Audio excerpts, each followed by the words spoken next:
Partner! Eto na! Nagpaparamdam na naman! Ang ating Mahiwagang Burnay!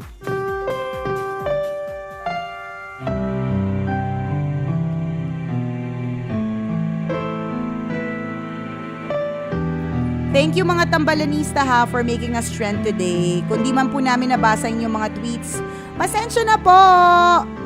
Diba? Marami pang araw na Correct. marami tayong pagsasaluhan. Twitter party, tuloy-tuloy lang yan. Yeah. Isang bagong kasal na mandirigma ang nakasakay sa bangka kasama ang kanyang napangasawa. Binabagtas nila ang malawak na dagat patungo sa isang palasyo para sa kanilang honeymoon. Ngunit hindi pa nangangalahati. Ano? Burnay? Lasing ka na naman ba? Ngunit hindi pa nangangalahati sa kanilang biyahe nang biglang sumungit ang panahon. Bumuhos ang malakas na ulan at umihip ang malakas na hangin. Burnay, lasing ka nung ginawa mo to. Ang sabi mo sa malakas, makalas. Buti na lang, dyslexic ako. Nakakabasa ako ng balibaliktad na salita. Nakakatulong din na pamisa-misang dyslexic ka. Ngunit hindi pa nga nangangalahati sa kanilang biyahe ay biglang sumungit ang panahon. Bumuhos ang malakas na ulan at umihip ang malakas na hangin. Dahil dito ay nagsimulang mataranta at matakot si Mrs. habang ang mandirigma naman ay nanatiling kalmado sa gitna ng bagyo. Hindi ka ba natatakot? Anumang oras ay pwede tayong mamatay. Mukhang hindi na tayo aabot sa pampang. Milagro na lang ang makakapagligtas sa atin. Gumawa ka naman ng paraan. Sigaw ni Elena, ang misis ng mandirigma. Nanatiling kalmado ang mandirigma na si Maximo. Nakadrugs ka ba? O baliw ka lang talaga? Takot na ako pero tahimik ka lang dyan. Muling sabi ni Elena. Nang marinig ang sinabi ni Elena ay natawa lamang si Maximo. Pagkatapos nito ay kinuha niya ang kanyang matalas na espada at unti-unting inilapit sa leeg ng asawa niya. Halos madilaan na ng talim ng espada ang leeg ni Elena. Ilang sandali pa ay nagsalita na si Maximo. Elena, hindi ka ba natatakot sa akin? Tanong ni Maximo. Natawa lamang si Elena sa tanong ng mandirigma at sinabi, "Huwag mo nga akong binibiro ng ganyan. Ba't naman ako matatakot sa'yo? Asawa kita at alam kong hindi mo ako sasaktan." Sagot ni Elena. Nang marinig si Elena ay ibinalik na ni Maximo ang kanyang espada sa sisidlan at sinabi, "Ganyan din ang isasagot ko sa'yo, mahal ko.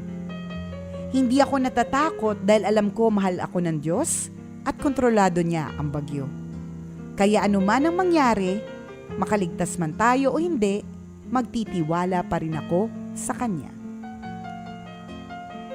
Dahil sa sinabi ng asawa, ay nagsimula na rin kumalma si Elena, kasabay ng pagkalma ng malakas na bagyo.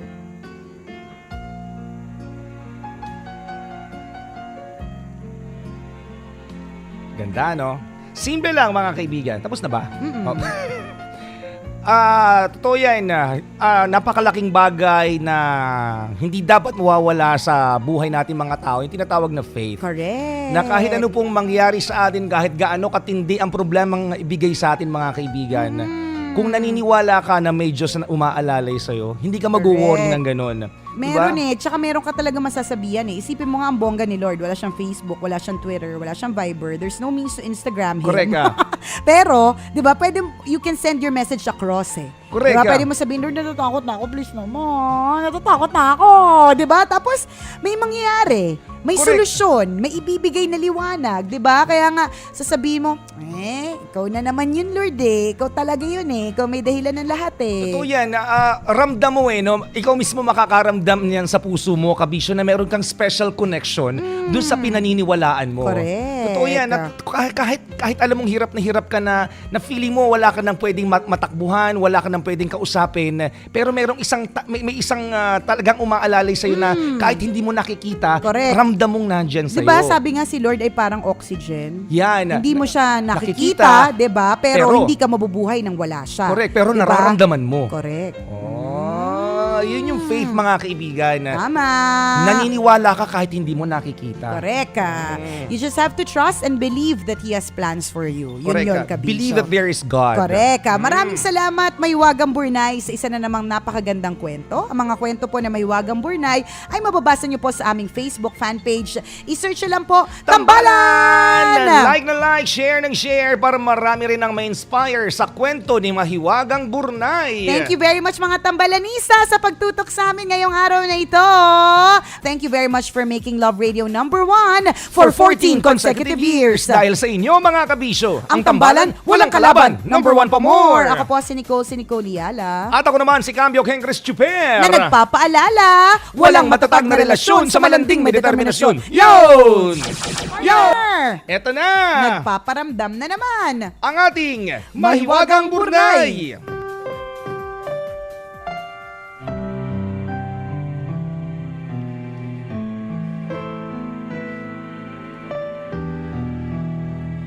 Isang malamig na Disyembre sa West Orange, New Jersey. Abala ang pabrika ni Thomas, isang negosyante. Ang pabrika ni Thomas ay gawa sa konkreto at bakal. Marami ang naniniwala na dahil sa tibay ng gusali, hindi ito kayang tupukin ng apoy. Subalit nagkamali sila ng akala. Taong 1914 nang sumiklab ang isang malaking pagsabog sa planta ni Thomas, dulot ng nasunog na kemikal. Mabilis na kumalat ang sunog at tuluyang nilamon ng apoy ang pabrika. Si Charles, ang 24 anyos na anak ni Thomas, ay nataranta ng matuklasan ng sunog. Agad niyang hinanap ang kanyang ama na noon ay kasamang nagtatrabaho ng mga empleyado. Sa kanyang paghahanap ay nakita niya ang kanyang ama sa di kalayuan na kalmadong pinapanood ang sunog. Charles, tawagin mo ang nanay mo at mga kaibigan niya, papuntahin mo sila dito. Ngayon lang sila makakakita ng ganito kalaki at ganitong klase ng sunog. Nakangiti pang sabi ni Thomas. Bagamat nagtataka ay ginawa pa rin ni Charles ang ipinag-uutos ng ama. Sama-sama nilang pinanood ang unti-unting pagkatupok ng kanilang pabrika. Kinabukasan, habang pinagmamasdan ng buong pamilya ang naabong pabrika, ay nagbigay ng pahayag si Thomas. Masakit man na nangyari ay may saysay pa rin ang trahedyang ito. Tingnan nyo, lahat ng pagkakamali natin pagdating sa pagpapatakbo ng negosyo ay kasama ng natupok sa sunog. Ibig sabihin ay maaari na tayong magsimulang muli. Salamat sa Diyos sa isang bagong simula, sabi ni Thomas. Matapos ang trahedya, ay agad na itinayo ni Thomas ang isang bagong pabrika. Sa loob lamang ng 3 linggo, ay muling nakabangon ang kanilang negosyo. Sa sumunod na taon lamang ay lumobo agad ang kita ng bagong pabrika ni Thomas na humigit kumulang sa $10 milyong. Sadyang mas malaki pa sa dating kinikita. At nangyari ang tagumpay na ito dahil sa isang tao na may ginitoang perspektibo sa buhay at determinasyong hindi kayang tupukin ng apoy. Si Thomas Edison ang nag-imbento ng light bulb. Wow! Naman! Not just any other Thomas. It's the Thomas Edison. Galing naman si Thomas Alva Edison. Oo. Galing na! Ang dahilan kung bakit may ilaw tayo ngayon. Kung bakit tayo may liwanag ngayon, mga kaibigan. Kung bakit napapakinggan ninyo ang Love Radio dahil sa kuryente. Kung bakit 'di ba nakakaligo ka ng maayos sa madilim na CR? Try nyo kaya patayin ang ilaw sa loob ng CR diba? ninyo. Ang makukuha mo hindi conditioner kundi muriatic. Pero alam mo no, partner no, great people have great perspectives. Oo naman. Grabe no, yung mga magagaling na tao, yung mga talagang successful na tao, yung perspektibo nila sa buhay, napaka-positibo. Ngayon lang ako nakarinig ng tao na tinutupok na ng sunog yung kanilang pabrika, yung kanilang negosyo, nagtawag pa ng mga friends, hey, Correct. punta kayo dito, tingnan nyo, ngayon lang tayo makakakita ng ganitong klaseng sunog. Kalmado pa nangingiti. Parang adik lang. Pero kasi hindi eh. 'Di ba? Akala mo, isipin mo, ano ba to? Nabaliw na ba siya? Kaya natatawa pa? Pero hindi eh. Ang naisip niya, nasunog na kasama ng pabrikang yan lahat ng pagkakamali natin tungkol sa business. Ibig sabihin, kaya nagkasunog is nagkaroon ng pagkakamali. Correct. Siguro in terms of safety, hindi ganun ka-safe. Ewan ko kung anong klaseng chemical, di ba? Mali or ganon o na bago. Correct. Totoo 'yan. Kung yung mga sinasabi ng marami that if God closes the door, He opens a window. Totoo 'yan. Minsan may mga bagay tayo na talagang hindi nararapat sa atin kasi may ibibigay na bago. 'Di ba? May mga kahit halimbawa sa pagbo-boyfriend, pag-girlfriend mo. Minsan napakasakit na iwanan tayo ng taong mahal natin. Correct. Inaalis yan kasi may bagong papalit. Tama. May bagong ibibigay. Kasi kapag ka nandiyan pa yun sa buhay mo, hindi mo ma-meet yung mas gwapo. Totoo yung mas hindi mo mabait. ma-meet yung mas mabait. Mas yung mapera. Mas maasikaso. Mas malaki ang bank account. Yan. Yan. Diba? Ganun. Totoo yan. Tandaan nyo, kapag may tinanggal sa atin, ibig sabihin may ipapalit na bago. Kaya Tama. huwag kang malungkot. Law of ano yan, diba? Displacement ba yun? Hindi ko sure eh. O, diba? Basta yung, sa physics yan. Oo, nakapag ka may, Parang, may, basta ganon. Oh, yan. Kasi binigyan lang po namin ng donut yung physics teacher namin, kaya kami nakapasa. Nakakatawa yung perspective nila sa buhay. Na, totoo, nakakalungkot mawala ng bagay na pinaghirapan mo. Di ba? Talagang pinagtunan mo ng pansin, ng oras mo. Ganun talaga. Mawawala people come and go, things come and go. Tama. At may papalit na bago dyan. Correct. Isang malaking check ng pink na ballpen. Thank you, May Wagang Burnay, sa isa na namang napakagandang kwento ngayong araw na ito. Ang mga kwento po na May Wagang Burnay, mababasa niyo po sa aming Facebook fan page. I-search niyo lang po, Tambalan! Na-like, share mga kabisyo para marami rin na ma-inspire sa kwento ni Mahiwagang Burnay. Maraming paborito ang Mahiwagang Burnay. Lalong-lalo na si Alfred Paborito. Yan ang kanyang last name. Alfred Paborito, happy birthday! Oy. Maraming salamat mga kabisyo sa pagtutok. Thank you again for making us trend today. And thank you for making Love Radio #1 for 14 consecutive years. Dahil sa inyo mga kabisyo, ang tambalan, walang kalaban, #1 pa more! Ako po si Nicole Liala. At ako naman si Cambio Kengres Chuper. Na nagpapaalala, walang matatag na relasyon sa malanding may determinasyon. Yun! Eto na! Nagpaparamdam na naman! Ang ating Mahiwagang Burnay!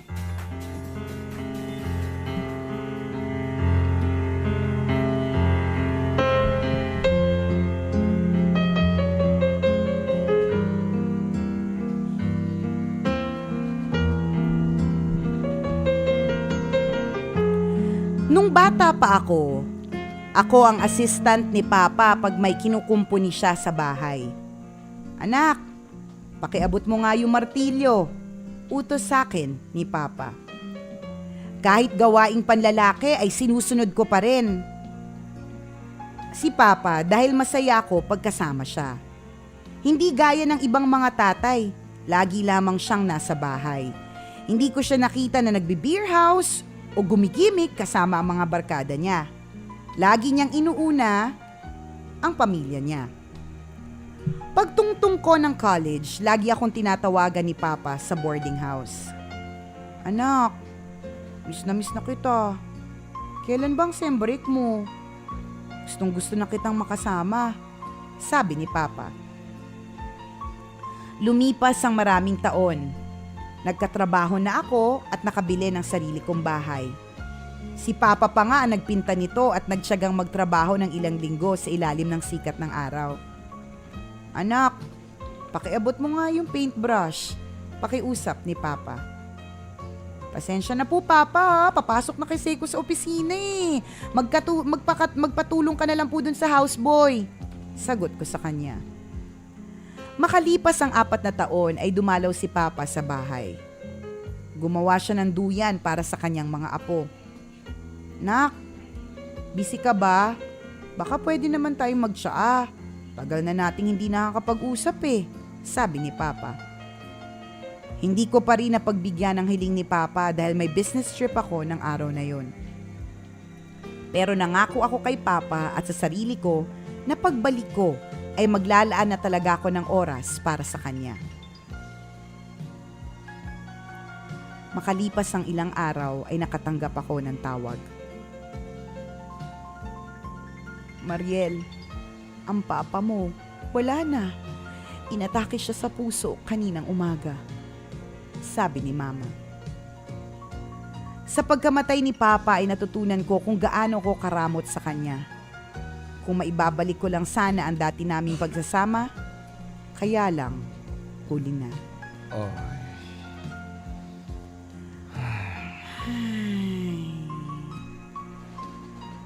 Kasi Ang lungkot naman. yan.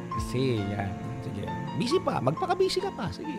Wow, nagsalita yung minsan lang umuwi ng Quezon. Nagsalita!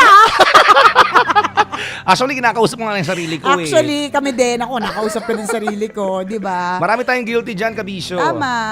Alam mo yun, pero alam mo partner, hindi naman natin kasi maibibigay yung full parang attention or as many hours that we could before nung wala pa tayong pamilya. Basta kami, super, may excuse kami, may pamilya kami. Ewan ko sa'yo. joke lang. Hindi, di ba? Pero ano kasi when you, ang realidad, ito po ang realidad. When you work, and you have your own parang circle already, may sarili ka ng mundo, ganyan. Talagang nagkakaroon ka na ng nag-widen yung horizon mo. So, you have less time for your parents, ganyan. So, hindi naman natin masisisi yun kasi nga may sarili ka na talaga mundo, 'di ba? Pero wag din nating kakalimutan, 'di ba? Na maglaan ng oras. Kasi what if gusto mong maglaan pero huli na ang lahat. Totoo yan. Kumbaga, ang kwentong ito ay panawagan sa mga kagaya po namin na talagang sobrang busy magtrabaho. Malamang kayo rin mga kaibigan na mga sobrang... alipin ng salapi, ganyan. Yan, di ba? Lahat ng mga pwedeng pagkakitaan gagawin. Pero minsan kasi nakakalimutan natin yung quality time na tinatawag natin sa ating pamilya.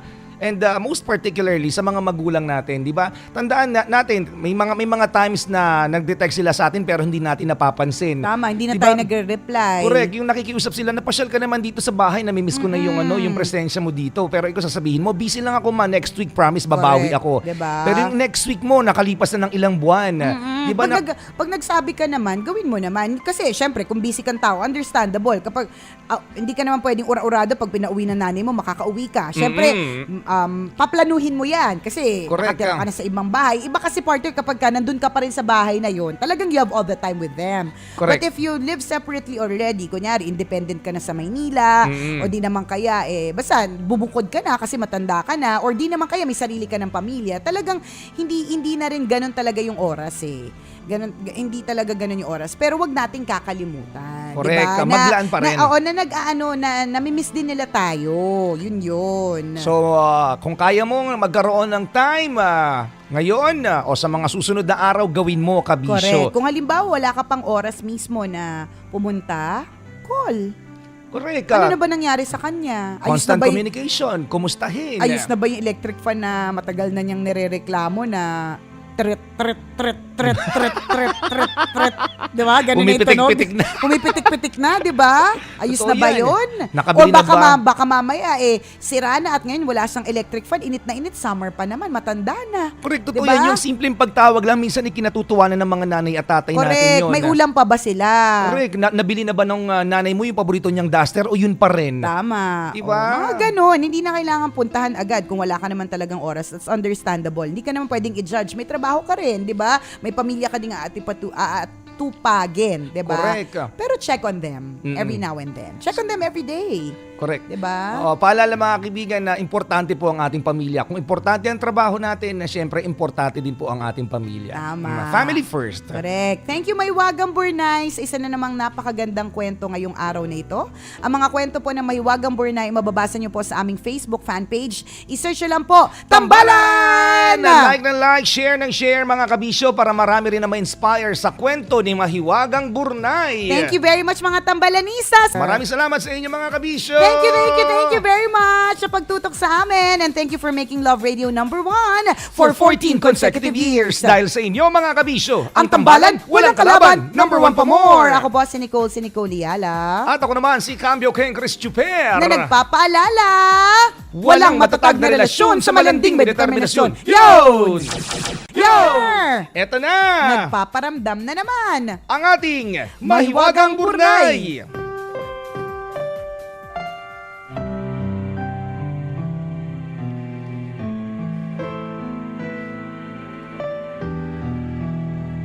Habang naglalayag ay pumalya ang makina ng isang malaking barko. Ipinatawag agad ng may-ari ang mga eksperto para gawin ang makina. Subalit wala ni isan man sa kanila ang nagtagumpay. Hanggang sa dumating ang isang matandang lalaki na matagal ng linya ang pagkukumpuni ng mga sirang makina ng barko. Dala-dala na matanda ang isang malaking toolbox. Agad niyang sinimulan ang pagkukumpuni sa makina.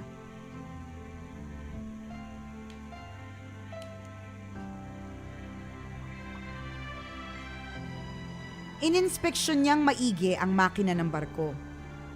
Pinagmasdan niyang mabuti ang bawat detalye nito.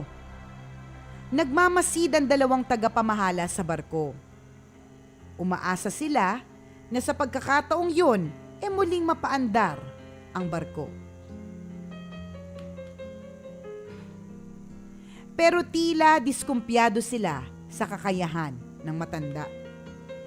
Bakit pag matanda, lagi kayo may duda? Huwag ganun. You're hurting our feelings. Matapos inspeksyonin ang bawat bahagi ng makina, ay kinuha ng matandang lalaki ang malaking toolbox at inilabas ang maliit na martilyo. Pinukpok niya ng isang beses ang isang bahagi ng makina at ilang sandali lang ay muli na itong gumana. Ibinalik na ng matanda ang kanyang martilyo sa toolbox habang maayos nang umaandar ang nasirang makina. Manghang-mangha ang dalawang tagapamahala. Makalipas ang isang linggo ay natanggap ng may-ari ang bill sa pagpapagawa ng barko. Nagulat siya dahil naningilang matanda ng 10,000 dolyar. Ano? 10,000 dolyar? Wala naman siyang halos ginawa, sabi ng isang tagapamahala. Dahil dito, ay nanghingi sila ng itemized bill at ito ang isinulat ng matanda. Bayad sa pagpukpok sa makina, $2. Bayad sa kaalaman ko kung anong dapat pukpukin, $9,998. Ang aral sa kwentong ito, mag-aral na mabuti dahil ang dunong ay kapangyarihan at tiyak mong pagkakakitaan. Knowledge is power! Tama! Simple lang, di ba? People, alam nyo po yung mga consultants, they get paid. Correct. A lot. Totoo. Because of their brains. If you pick on their brains, kapag meron ka nakuha na ideya sa kanila o dunong mula sa kanila, pwede mong bayaran yung dunong nila eh. Correct. Maaring isipin natin, simple lang naman yung ginawa nila eh. Ano ba Di yun? ko sila pinagpawisan Kaya masyado nga, eh. pumunta lang, may itinuro lang, may konting klinik, tapos babayaran malaki? Bakit? Oh. Pero kasi 'di ba, alam niya kung ano ang gagawin. Correct. Yung dunong niya, yun yung binabayaran natin. Yun yung bagay na naisip niya na hindi mo naisip. Correct, 'di ba? Di ko naisip mo, di ikaw gumawa. Hindi mo naisip. Kung naisip mo, edi sana matalino ka din katulad nitong matanda. Hindi, confirm, bobo ka. bobo ka. Ang bobo mo. But God is good. Isipin mo kasi sa kanya binigay yung katalinuhan, sa iyo binigay ang pera. Oo, sa'yo binigay yung barko. Di ba? Matalino nga siya, wala naman siyang barko. You di can't ba? have it all. Ganun talaga, di ba? May barko ka nga, bobo ka naman. O siya, wala man siyang barko, matalino naman, di ba? Parang hashtag eksena ng mga estudyante. Yung kaklase mong matalino siya pero hindi siya maganda. Yung kaklase mo maganda siya, pero bobo siya. In other words, walang taong perpekto. Wala! Magpasalamat ka, ikaw may barko. Correct! Yung nga lang, di mo naiisip kung paano aayusin yan. Correct.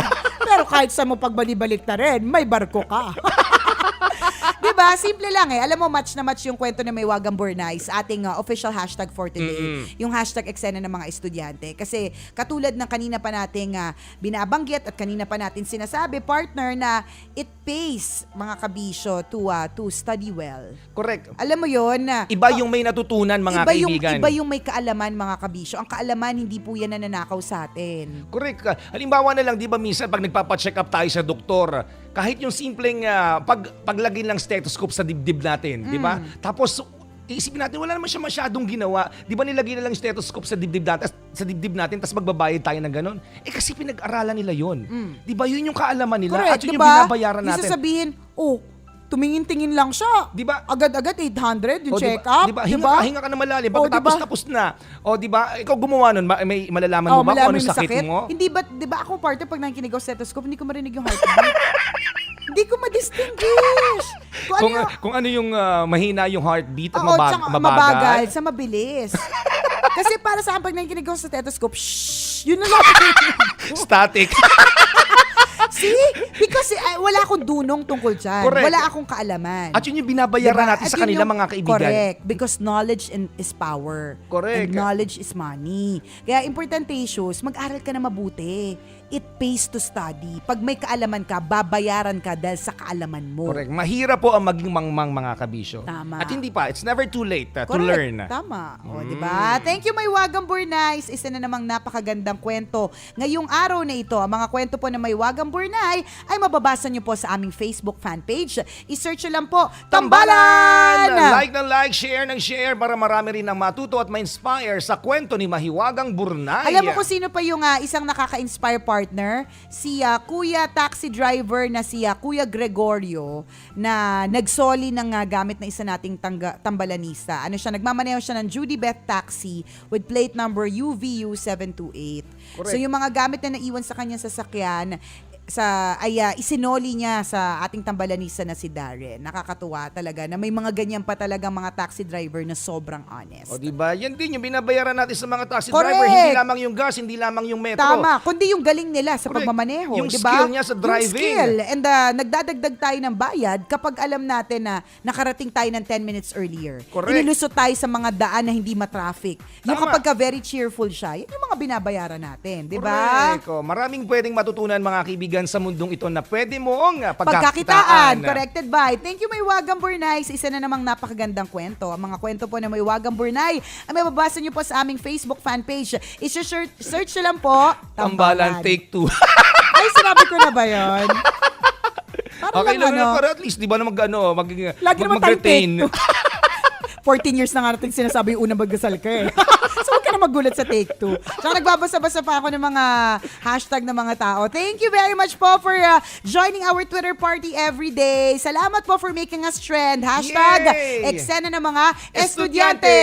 Hanggang alas 12 tayo'y patuloy na magkakasama-sama dito sa Metro Manila. Maraming salamat mga kabisya sa pagtutok and thank you for making Love Radio number 1 For 14 consecutive years. Dahil sa inyo, mga kabisyo, ang tambalan, walang kalaban, number 1 pa more. Ako po si Nicole Yala. At ako naman, si Cambio Ken Chris Chuper. Na nagpapaalala, walang matatag na relasyon sa malanding may determinasyon. Yun! Partner! Eto na! Nagpaparamdam na naman. Ang ating Mahiwagang Burnay!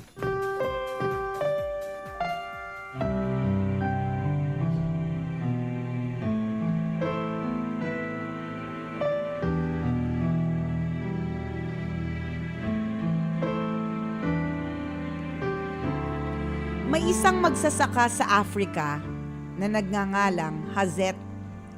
Napagkakasya niya ang maliit na kinikita para sa kanyang pamilya. Bagamat mahirap ay masaya at kontento naman siya sa buhay. Hanggang isang araw ay nakilala niya ang isang dayuhang negosyante. Hinikayat siya nito na iwan na lamang ang pagsasaka at lumipat sa pagmimina ng mga diamante. Hazet, walang asenso sa bukid. Pero kung magmimina ka ng mga diamante, naku, tsak na yayaman ka. Alam mo ba na kapag may diamante ka na singlaki ng hinlalaki mo, para ka na rin nagmamay-ari ng isang syudad? At kung singlaki naman ng kamao ang makukuha mong diamante, para ka nang nagmay-ari ng isang bansa. Kaya mag-isip ka, makukontento ka na lang ba sa barya mong kinikita o magpapayaman ka? Sabi ng negosyante. Dahil sa udyok ng dayuhan ay nagdesisyon si Hazet na ibenta ang kanyang palayan. Pansamantala niyang iniwan ng pamilya at ginamit ang pera sa paghahanap ng diamante. Sa kasamaang palad ay wala siyang nakitang diamante sa Afrika. Dumayo pa siya ng ibang lugar gaya ng Europa at Espanya, subalit bigo pa rin siyang makahanap ng mamahaling bato. Hindi nagtagal ay naubos na ang pera ni Hazet. Napagod na din siya sa paghahanap ng pinakaasam-asam niyang diamante. Hanggang isang araw ay nawala na rin siya ng gana at tuluyan ng sumuko sa buhay. Sa kabilang dako, ang magsasaka na nakabili ng lupain ni Hazet ay tahimik na naninirahan sa bukid. Isang araw habang naliligo sa ilog, ay napansin na magsasaka ang isang bato na kumikinang habang tinatamaan ito ng sikat ng araw. Kinuha niya ang bato at ginawang palamuti sa bahay. Maya-maya ay biglang dumalaw ang dayuhang negosyante. Nakabalik na ba si Hazet, yung dating may-ari ng lupaing ito? Tanong ng negosyante. Naku, hindi pa ho siya bumabalik hanggang ngayon, sagot ng magsasaka. Sa pagmamasid ng negosyante ay napansin niya ang kumikinang na bato. Saan mo nakuha ito? Tanong ng negosyante. Doon ho sa ilog. Tara, sasamahan ko ho kayo dahil napakarami pa po ako nakita na gaya niyan. Sabi ng magsasaka. Nagpunta ang dalawa sa ilog at kumuha pa ng napakaraming kumikinang na bato. Nang ipasuri nila ang mga sample, ay nalaman nila na ang mga bato pala ay mga mamahaling diamante. So, ibig ito sabihin yung... na wag ka na magkalkal ng lupa, meron naman pala sa ilog. Oo. Ibig sabihin, mali kasi yung pinupunta mong mga lugar. Tama. Diba? Ibig sabihin mga kabisyo, ang punto ng Mahiwagang Born Night today is learn to appreciate what you have. Correct. Learn to be contented. Pero on the other hand, partner, in a way, si Hazet naman is a risk taker eh. Kumbaga parang, okay lang din naman yung ginawa niya, at least merong learning. Diba? Na ganun talaga, hindi ka naman dapat din laging nasa comfort zone mo eh. Tama. Kasi tingnan mo, kung hindi rin naman siya ininganyo nung negosyante, hindi din naman niya maiisip na merong ibang oportunidad na pwedeng magbukas sa kanya eh. Correct. Diba? At yun ang dapat nating explore, Oo, mga kaibigan. pwede din. At hindi naman sa lahat ng oras na nag-explore tayo, nananalo tayo. May mga pagkakataon talaga na talo, wali, nga. Correct. Ibig Diba? sabihin, ang araw-araw po na ginagawa natin sa buhay, mga kaibigan, lagi po itong sugal.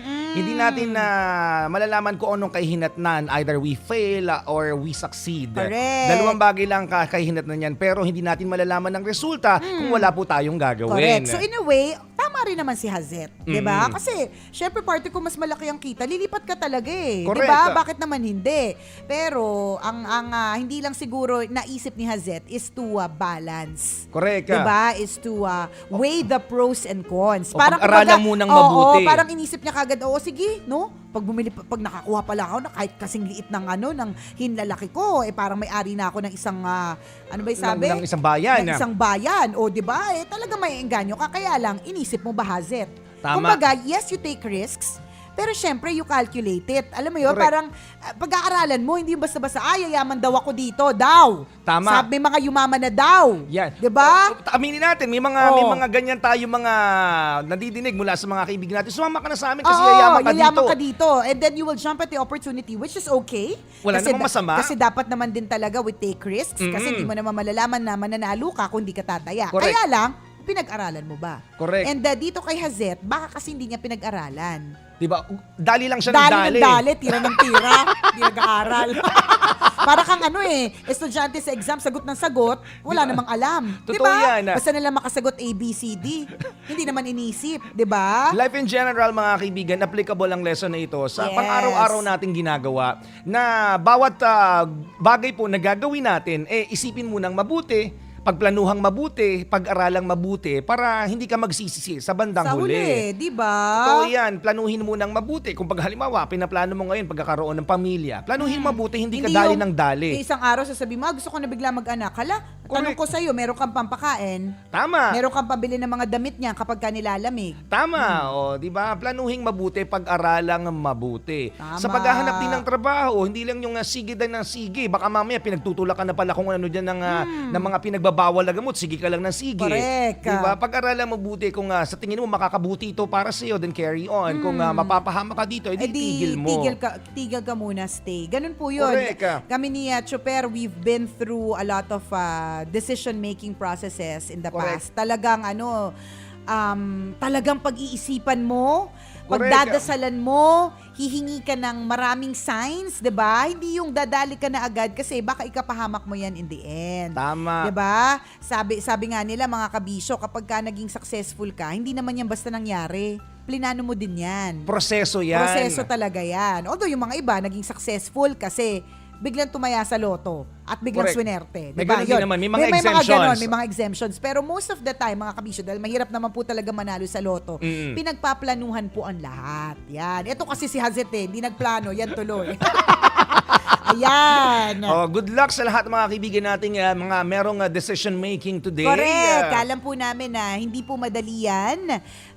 Parang hihingi ka ng sign, tapos hindi ka sure kung yung sign na ibinigay sa'yo, yun na yung talagang sign for you to leave, for you to go, or for you to decide. Pero just pray over it. Ang Yan. isa lang ang gauge niyan. Kung masaya ka sa magiging decision mo o sa naging decision mo, ibig sabihin, That's the right decision. Tama ang decision na And yan. then, kung mali naman, let's say, talagang napahama ka, katulad ni Hazet, na nalugi, di ba? Yan. Panindigan mo na lang. And Bangon na lang ulit. and learn from it. Correct. Diba? Learn from it. Tama. Thank you, Mahiwagang Burnay, sa isa na namang napakagandang kwento ngayong araw na ito.